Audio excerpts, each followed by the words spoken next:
नमस्कार दोस्तों। एक बार माता लक्ष्मी कैलाश पर्वत पर भगवान शिव से मिलने पहुंची। माता लक्ष्मी धन, वैभव और ऐश्वर्य की देवी थी, जबकि भगवान शिव वैराग्य और सरल जीवन के प्रतीक।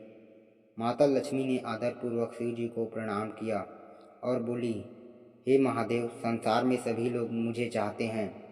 सभी मेरे बिना जीवन अधूरा मानते हैं, लेकिन मैंने देखा है कि आप कैलाश पर साधारण वस्त्र धारण करके रहते हैं, भस्म लगाते हैं और जटाओं में गंगा को धारण करते हैं। आप धन संपत्ति की ओर ध्यान नहीं देते, ऐसा क्यों? भगवान शिव मुस्कुराए और बोले, माता, धन और वैभव क्षण भंगुर है।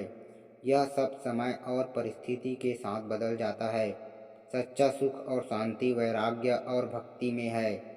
जिस मनुष्य के पास संतोष है, वही वास्तविक रूप से सबसे धनी है। मैं तो संसार को यह सिखाना चाहता हूँ कि धन नहीं बल्कि संतोष और भक्ति ही जीवन का वास्तविक आधार है।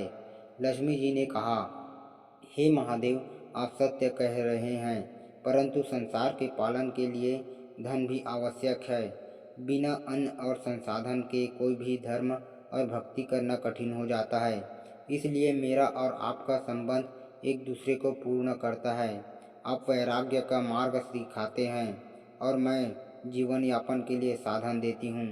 जब दोनों संतुलित होते हैं, तभी मानव का जीवन सफल होता है। शिव जी ने प्रसन्न होकर कहा, माता, आप सही कह रही है। त्याग और वैभव दोनों मिलकर ही संसार की व्यवस्था को संतुलित रखते हैं।